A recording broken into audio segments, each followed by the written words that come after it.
Welcome to Life Stories, where we dive into tales of courage, resilience, and profound life lessons.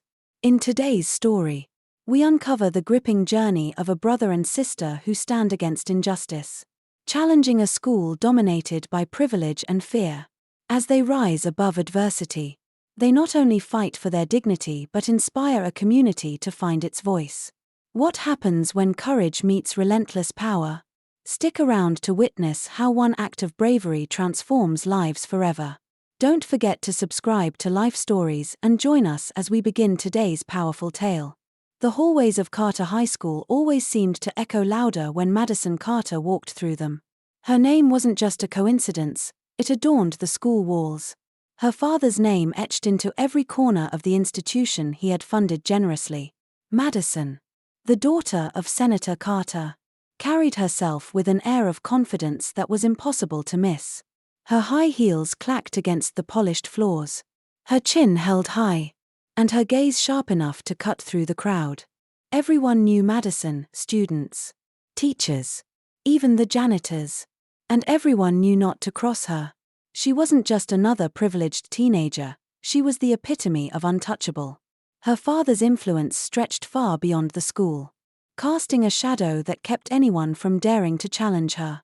The power Madison wielded wasn't just inherited, it was a weapon she used liberally, often to devastating effect. That day started like any other. The air buzzed with chatter as students gathered in small clusters before class.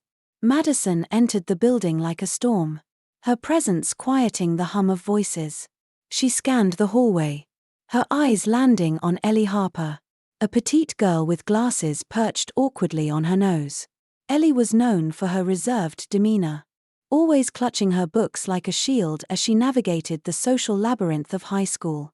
She was everything Madison was not: meek, unassuming, and invisible. But not today. Madison's lips curled into a smirk as she approached Ellie, her heels clicking ominously. "Ellie, sweetheart," Madison said, her tone dripping with mock sweetness. "Did you forget to thank me for letting you exist in my school?" Ellie froze, her cheeks flushing as she fumbled for a response. Her twin brother, Ethan, watched from a distance, his fists clenching. He had seen this scene play out too many times, each one more humiliating than the last. Madison's words were always sharp, her actions sharper, and no one dared to intervene. Madison grabbed a strand of Ellie's hair, twirling it between her fingers. "What's this?" she sneered. "Looks like you haven't discovered shampoo yet. Maybe I should give you a little makeover." Ellie's eyes widened in fear as Madison pulled a pair of silver scissors from her bag. The hallway grew silent, the students watching with a mix of morbid fascination and silent dread. No one moved. No one spoke. Madison was the queen, and her court was too afraid to disobey her. With a flick of her wrist, Madison snipped a small lock of Ellie's hair. It fell to the ground, a symbol of her dominance. Ellie's eyes welled with tears. But she didn't cry. Not yet. Madison leaned closer, her voice a whisper that carried through the silent hall. "Next time, try not to look at me, all right? You're ruining my view." Ethan couldn't take it anymore. He stepped forward, his voice trembling with anger. "Leave her alone, Madison." The hallway held its breath. Madison turned slowly, her eyes narrowing as she sized him up. "And what are you going to do about it, Ethan?" she asked, her voice low and menacing. "Last I checked, you're just as insignificant as your sister." Ethan's fists tightened. He took a step closer, his heart pounding in his chest. "She doesn't deserve this. No one does." Madison's smirk widened. "Oh, how noble of you. Are you going to be her knight in shining armor?" Before Ethan could respond, Madison raised the scissors again, this time pointing them at him. The crowd shifted uncomfortably, the tension thick enough to cut. Ethan's gaze didn't waver. He lunged forward, his hand grabbing the scissors and yanking them from Madison's grip. For a moment, the hallway was still. The only sound was Ethan's heavy breathing as he stood. the scissors now in his hand. Madison stared at him, her face a mask of shock and fury.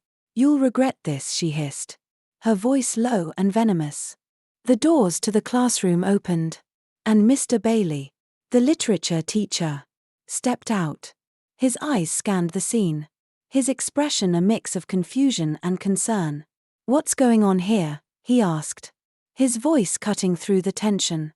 Madison's face transformed, her fury replaced with a calculated expression of hurt.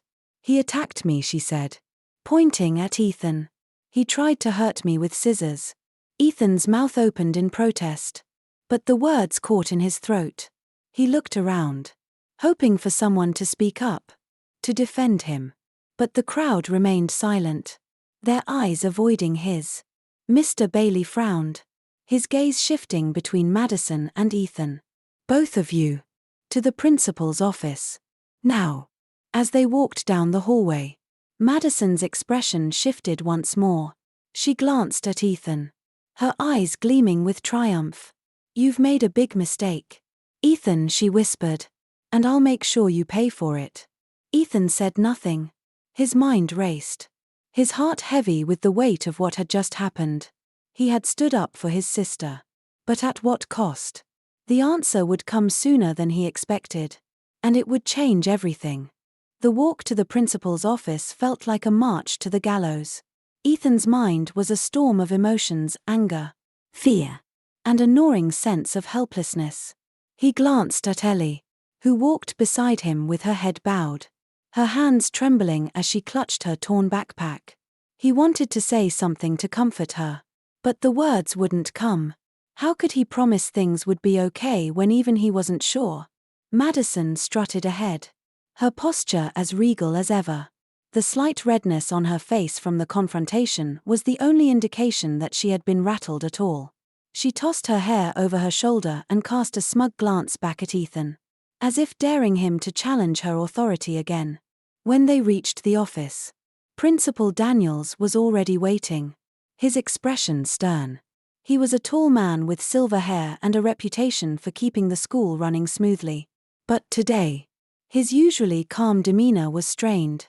Standing next to him was none other than Senator Carter, Madison's father, his presence dominating the small office.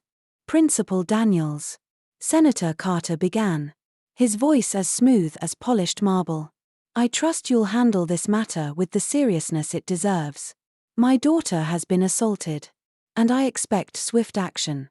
Ethan clenched his fists at the blatant lie. He opened his mouth to speak, but Principal Daniels raised a hand to silence him.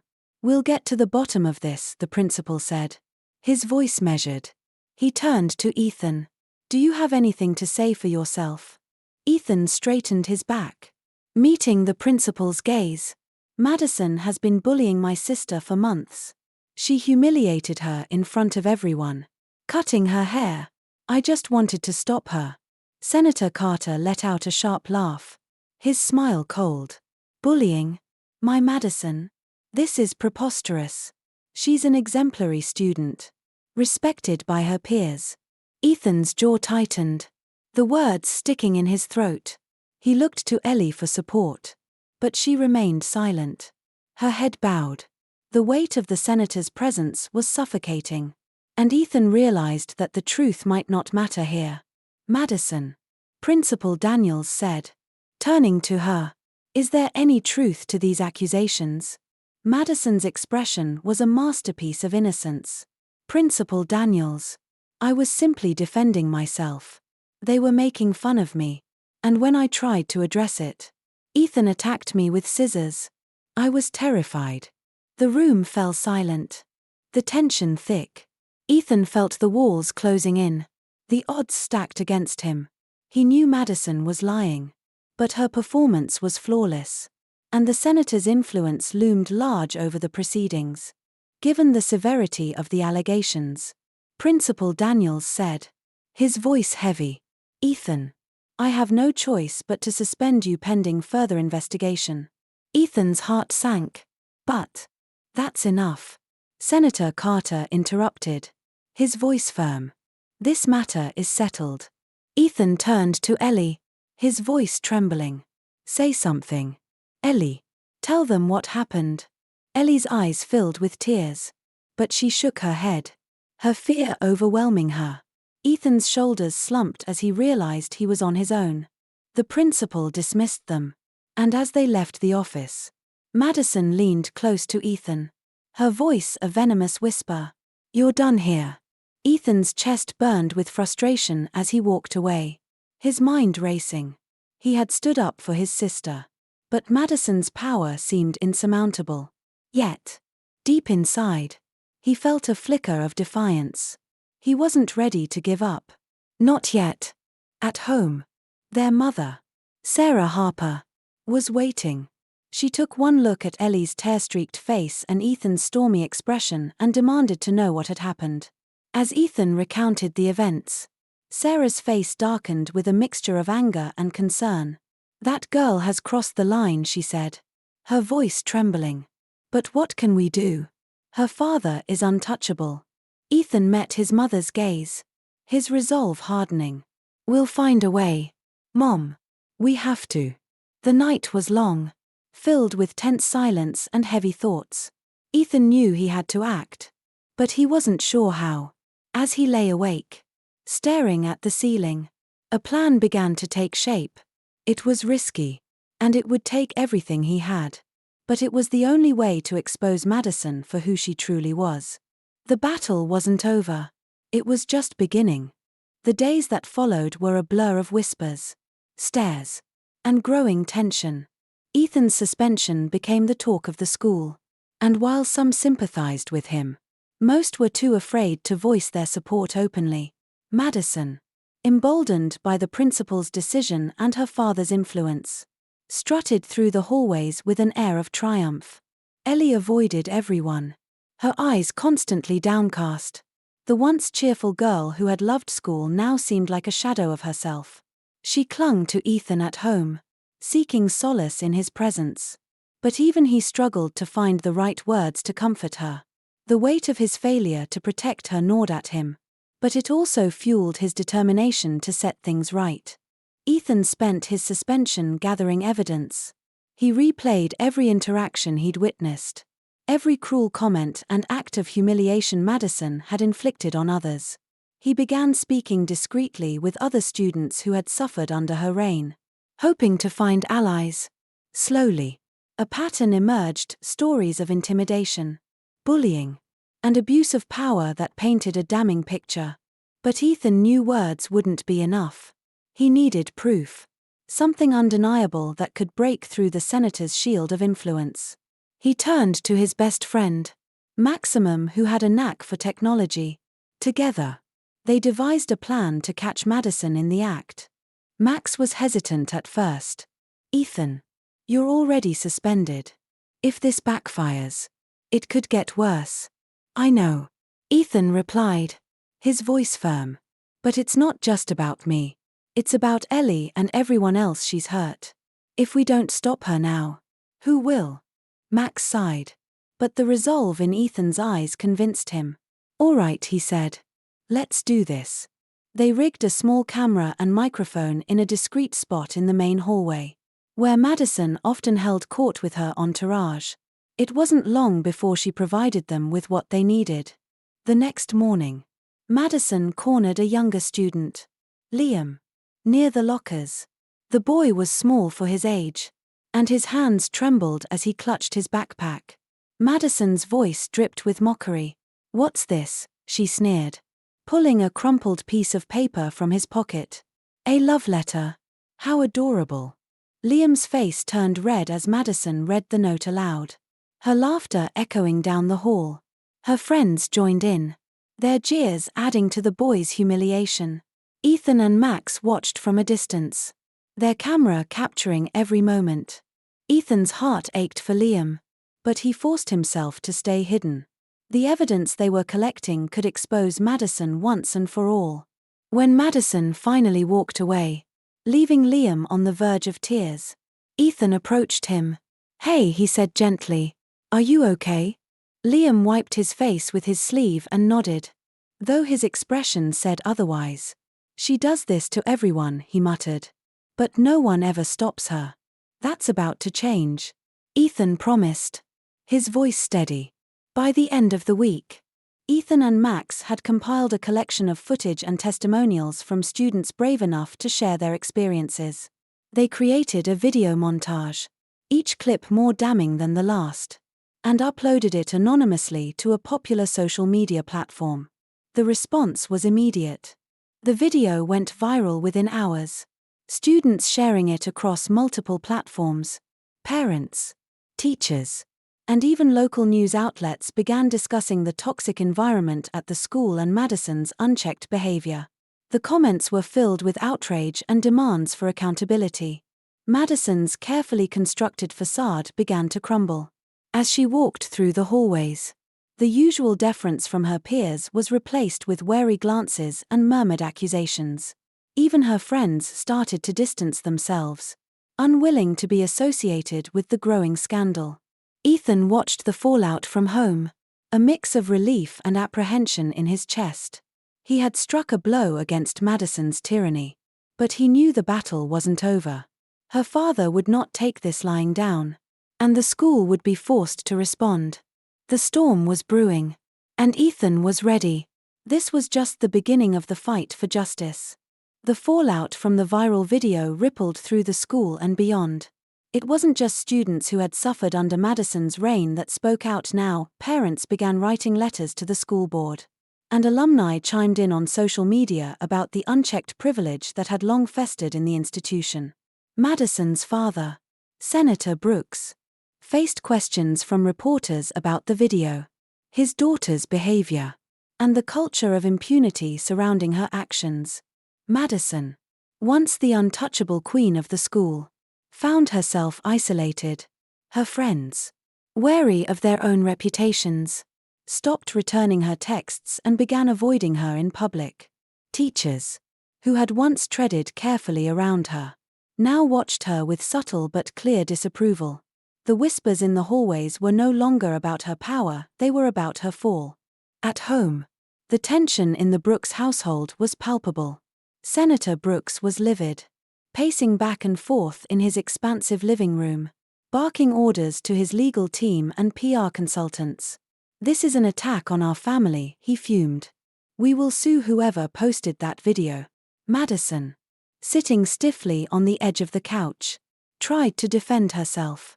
"Dad, they're overreacting. It's just a stupid video. These people are jealous of us. Of me." Her father turned to her, his eyes blazing. "Jealous?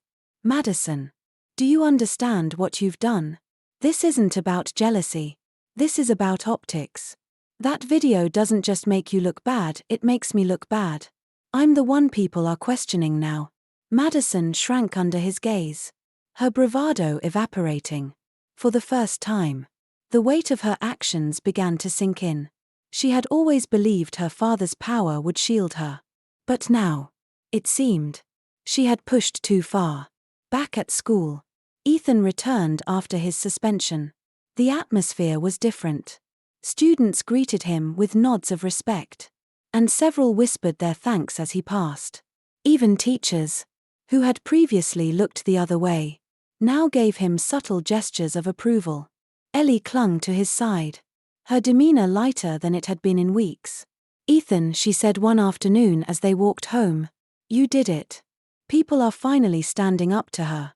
Ethan gave her a small smile. "It's not just me, Ellie. Everyone's speaking out now. We're doing this together." But Ethan knew the battle wasn't over. The school administration was under pressure from both the public and Senator Brooks. Principal Holloway called an emergency assembly, where he attempted to restore order. "As many of you know," the principal began, his voice thin and strained, "recent events have brought attention to our school in ways that none of us wanted. Let me assure you, we are taking this matter very seriously. The board will conduct a thorough investigation." Students exchanged skeptical glances. They knew the principal was still trying to placate Senator Brooks. Madison sat near the back of the auditorium, her face a mask of defiance. But Ethan noticed the slight tremor in her hands as she gripped her phone. After the assembly, Ethan approached Principal Holloway in the hallway. "Principal Holloway," he said, his tone calm but firm. "What's being done to ensure Madison faces consequences? We've all seen the video. You can't ignore this anymore." The principal shifted uncomfortably. "Ethan, this is a delicate situation. We have to follow procedure." "Procedure?" Ethan interrupted, his voice rising. "Where was procedure when she humiliated my sister? When she bullied other students for years? You're only acting now because the world is watching." Holloway sighed, looking weary. "Ethan, the board is reviewing everything. Trust me. Justice will be served." Ethan didn't believe him, but he nodded curtly and walked away. He couldn't rely on the school to do the right thing, not with Madison's father pulling the strings. If real change was going to happen, they needed to keep the pressure on. That evening, Ethan met with Max and a few other students who had been helping behind the scenes. They strategized their next steps, agreeing to organize a peaceful protest outside the school to demand accountability. Word spread quickly, and by the next morning, dozens of students and parents gathered with signs reading, "Justice for all students and stop the bullying." The protest attracted local media attention, putting even more pressure on the school and Senator Brooks. For the first time, it seemed like Madison's reign of terror might truly come to an end. But Ethan couldn't shake the feeling that the senator would fight back. The storm wasn't over yet. The day after the protest, the tension at school reached a breaking point. The news crews had lingered outside long after the students and parents dispersed, capturing footage of the signs and interviewing anyone willing to speak.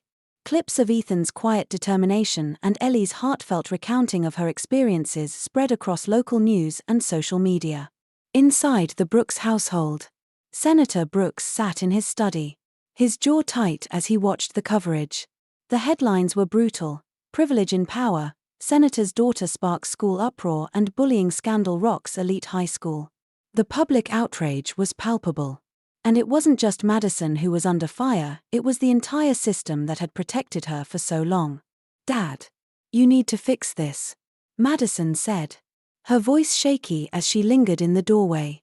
"They're making me look like a monster." Her father turned, his expression grim.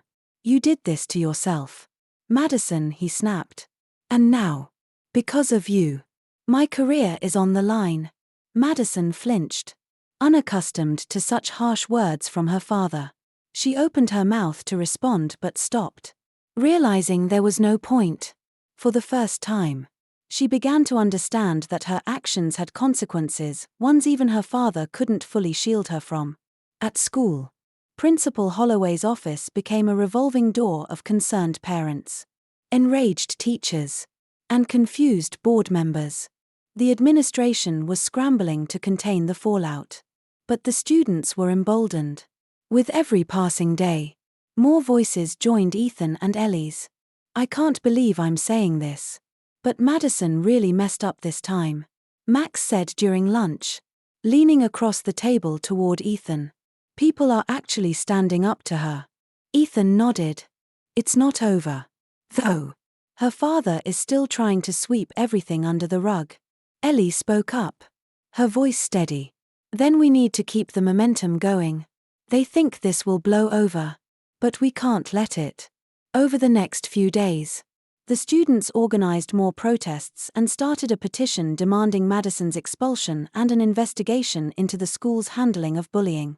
The petition gained thousands of signatures, far beyond what they had expected, and even garnered national attention. Meanwhile, Madison's world was unraveling.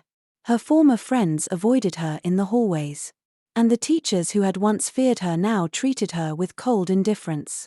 For the first time, she felt what it was like to be on the other side, isolated, ridiculed, and powerless.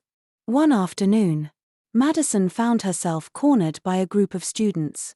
"Still think you're better than us," one of them sneered, their voice dripping with contempt. She tried to respond, but her voice faltered. The confidence that had once defined her was gone, replaced by a growing sense of fear and regret. Ethan watched from a distance, conflicted. Part of him felt a grim satisfaction seeing Madison experience the consequences of her actions. But another part of him couldn't help but feel pity.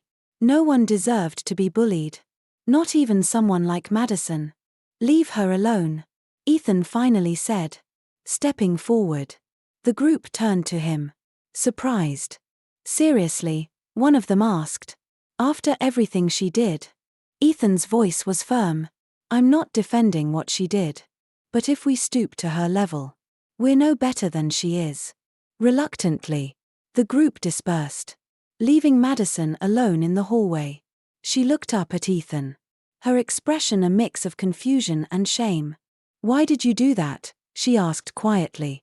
Ethan hesitated before replying. "Because everyone deserves a chance to change," he said. "Even you." Madison didn't respond. But for the first time in weeks, her eyes softened. She watched as Ethan walked away, his words echoing in her mind. The turning point came during a school board meeting. Parents, teachers, and students packed the room, demanding answers. Ethan and Ellie spoke passionately, recounting the years of bullying and the failure of the administration to act. When it was Senator Brooks's turn to speak, he attempted to downplay the situation. "My daughter is not perfect," he began, his voice carefully measured. "But she is not the monster she's been made out to be. This has been blown out of proportion." "Blown out of proportion?" Ethan interrupted, his voice rising. "Tell that to the students who have suffered for years. Tell that to my sister, who cried herself to sleep because of your daughter. This isn't about one incident. It's about a pattern of behavior that's gone unchecked because of who she is." The room erupted into applause, and Senator Brooks's composure faltered. For the first time, he looked truly rattled. The board adjourned the meeting with a promise to review the evidence and take action. Ethan knew they still had a long fight ahead. But for the first time, he felt hopeful. Change was coming. The decision came 2 weeks later. The school board announced that Madison was to be expelled immediately and that an external investigation would be conducted into the administration's handling of bullying allegations. Principal Holloway resigned the same day, unable to withstand the mounting pressure. For the students, it felt like justice had finally been served. They gathered in the school courtyard, their voices filled with a mixture of relief and triumph. Ethan stood at the center, Ellie by his side. As the crowd cheered, he felt a sense of pride not just for himself but for everyone who had found the courage to stand up and demand change. Madison, however, was not celebrating. The expulsion had sent shockwaves through her life. Her father's political career was hanging by a thread, and the once loyal friends who had followed her every command now wanted nothing to do with her. She sat alone in her bedroom, scrolling through the relentless stream of comments online. "Madison Brooks finally gets what she deserves." She thought she was untouchable. Not anymore. The words cut deeper than she expected. For the first time, she was forced to confront the reality of her actions and the pain she had caused. The bravado she had once carried like armor was gone, leaving her with nothing but regret. Her father walked into the room, his face lined with stress. "Madison," he said, his tone uncharacteristically soft. "We need to talk." She looked up at him, her eyes red. "I know I've messed up," she said quietly. "I know I've ruined everything." He sighed and sat beside her. "You've made mistakes. Yes. Big ones. But this doesn't have to define you. The question is, what are you going to do now?" Madison didn't have an answer, but for the first time, she wanted to find one. Back at school, Ethan and Ellie began to see the ripple effects of their efforts. The culture was changing. Students who had once felt powerless now walked the halls with a newfound sense of confidence. Teachers who had been complicit were holding themselves accountable. And the administration, under new leadership, promised transparency and fairness moving forward. Ellie found herself thriving. With the shadow of Madison gone, she was free to focus on her passions. She joined the school's art club and began working on a mural that celebrated resilience and community. Her sketches featured students of all backgrounds coming together, a tribute to the fight they had won. Ethan, too, found a sense of closure. He had never set out to be a leader, but the experience had taught him the power of his voice. He began writing about the journey, submitting essays to local newspapers and even giving a speech at a town hall meeting. His words resonated with people beyond the school, inspiring others to confront injustice in their own communities. One afternoon, as Ethan walked home from school, he saw Madison sitting alone on a park bench. Her usual confidence was replaced with a quiet vulnerability. Against his better judgment, he approached her. "Hey," he said, sitting down beside her. Madison glanced at him, surprised. "Hey." For a moment, neither of them spoke. Finally, Madison broke the silence. "I didn't think you'd want to talk to me." Ethan shrugged. "I don't hate you, Madison. I hated what you did. There's a difference." She looked down at her hands, her voice barely above a whisper. "I don't know how to fix this. You start by owning up to it," Ethan said. "And then you do better. It's not easy, but it's worth it." Madison nodded, the weight of his words sinking in. "Thanks," she said quietly, "for everything." Months later, the school was a different place. The mural Ellie had worked on was unveiled during a school assembly, drawing applause from students and staff alike. At its center was a single word painted in bold letters: hope. Ethan stood in the crowd, his heart full as he watched his sister smile. He knew their fight wasn't just about Madison, it was about building a future where no one felt powerless. And in that moment, he knew they had succeeded, as the mural's vibrant colors stood as a symbol of resilience. The school found a renewed sense of unity and hope. The students had proven that courage and determination could spark meaningful change. Madison, though distant from the life she once dominated, began her own quiet journey of self-reflection and redemption, striving to rebuild what she had lost. For Ethan and Ellie, the battle was not just about standing up to a bully but about transforming a culture of silence into one of empowerment. Life moved forward, but the lessons remained. The school was now a beacon of hope, a testament to the power of standing together. And as Ethan watched his sister thrive, he realized that sometimes the hardest battles lead to the greatest victories. If you enjoyed this story, subscribe to Life Stories for more powerful tales of courage, change, and inspiration. See you in the next video.